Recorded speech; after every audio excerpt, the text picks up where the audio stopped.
കേന്ദ്ര സർക്കാരിന്റെ അവഗണനയ്ക്കെതിരെ NREG workers union ധർണ നടത്തി. തൊഴിലുറപ്പ് തൊഴിലാളികൾ പോസ്റ്റ് ഓഫീസിന് മുന്നിൽ ധർണ നടത്തി. വള്ളികുന്നം പോസ്റ്റ് ഓഫീസിന് മുന്നിലായിരുന്നു ധർണ.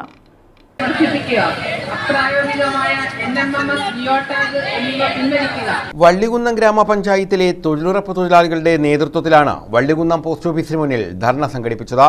കേന്ദ്ര സർക്കാർ തൊഴിലുറപ്പ് പദ്ധതിയോട് അവഗണന കാട്ടുകയാണെന്ന് ആരോപിച്ചായിരുന്നു ധർണ. CPM Charimod area secretary B Binu ധർണ ഉദ്ഘാടനം ചെയ്തു. നമുക്കറിയാം, ഈ മേഖലയാകെ ശാക്തീകരിക്കപ്പെട്ട് സംഘടിത ശക്തിയായി ശാക്തീകരിക്കപ്പെട്ടിട്ടുള്ളത് കേരളത്തിലാണ്. തൊഴിലാളികളുടെ അവകാശബോധവും തൊഴിലാളികളുടെ സംഘടനാ സ്വാതന്ത്ര്യവും സംഘടനാപരമായ ഇടപെടലും ഒക്കെ വലിയ രൂപത്തിലുള്ളത് കേരളം പോലുള്ള സംസ്ഥാനത്താണ്. ഉത്തരേന്ത്യൻ സംസ്ഥാനങ്ങളിലൊക്കെ ഇതൊക്കെ അവസാനിപ്പിച്ചു പോകുന്നതിന് വലിയ പ്രയാസമൊന്നുമില്ല. ഇപ്പം തന്നെ നിങ്ങൾ നടത്തിയ പ്രക്ഷോഭം വലിയ രൂപത്തിൽ പ്രതികരണം ഉണ്ടാക്കിയത് കേരളത്തിലാണ്. ഇപ്പം ഇവിടെ നാം നടത്തുന്ന സമരത്തിന്റെ ഏറ്റവും പ്രധാനപ്പെട്ട ആവശ്യം സമരരംഗത്ത് സജീവമായി നിൽക്കുക എന്നുള്ളതാണ്. ഏരിയ കമ്മിറ്റി അംഗം വി വിനു അധ്യക്ഷത വഹിച്ചു.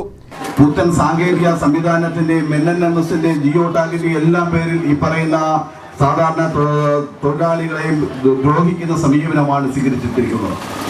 അതോടൊപ്പം തന്നെ മിനിമം വേജസ് 600 രൂപ ആക്കണമെന്നുള്ളതാണ് പ്രധാനപ്പെട്ട ഒരു മുദ്രാവാക്യം. KV Abhilash, Ravindranath, K Raju, Salim Kumar, Sreeja Suresh, Biju Prasad, K Maniyamma തുടങ്ങിയവർ പങ്കെടുത്തു. ഇടതുപക്ഷത്തിന്റെ പിന്തുണയോടുകൂടി നടപ്പിലാക്കിയ ഈ തൊഴിലുറപ്പ് പദ്ധതി അത് ഇല്ലാതാക്കാൻ കേന്ദ്ര ഗവൺമെന്റ് ശ്രമിക്കുകയാണ്.